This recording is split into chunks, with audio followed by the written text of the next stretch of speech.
Hi everyone! If your LG front load washer is taking too long to drain, or if you've seen that dreaded OE error code on your display, it's likely time to clean your drain pump filter. We recommend doing this once every few months to keep things running smoothly. First, locate the access panel.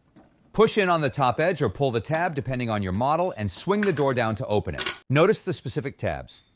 Place your fingers exactly as shown and pinch the two flexible tabs together at the hinge. This action compresses the connection, allowing you to easily pull the door assembly straight out and free from the front panel without forcing it. To make the job easier, we're going to completely remove this door. Now that the area is clear, we're ready to drain. Place your shallow pan directly under the small black rubber hose. Carefully pull the hose out a bit, remove the cap, and let the water flow into your pan. Let it drain completely, then replace the cap and clip the hose back into place.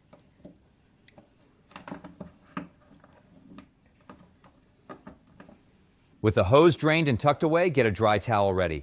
Now firmly grip the filter handle and begin turning it counterclockwise. You'll feel the seal break, and this is when you should be ready for a final splash of residual water to escape.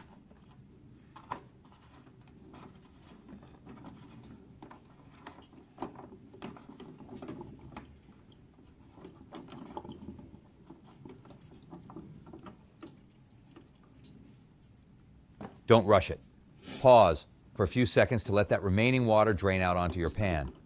Once the flow stops, go ahead and pull the filter straight out of the slot to inspect it for debris. Grab a fresh, clean cloth, thoroughly wipe inside the housing where the filter sits. Make sure to remove any remaining lint or debris to ensure a perfect watertight seal when you reassemble everything. Take your filter to a sink for a deep clean. It is very common to find coins, hairpins, or heavy lint trapped in the mesh.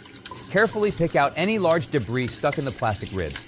Next, use a soft bristled brush and warm running water to scrub the entire filter. Make sure the mesh is completely clear of any film or buildup so that your washer can drain at full speed again. Once cleaned, slide the filter back in and turn it clockwise until it hits the stop. It must be snug to prevent leaks during the spin cycle. Wipe the area dry around the housing to remove any remaining water. Reattach your access door by pinching the hinge tabs again and clicking them into the frame. Regularly performing this maintenance is the best way to prevent the OE error code and keep your machine from stalling mid-cycle. Thanks for watching.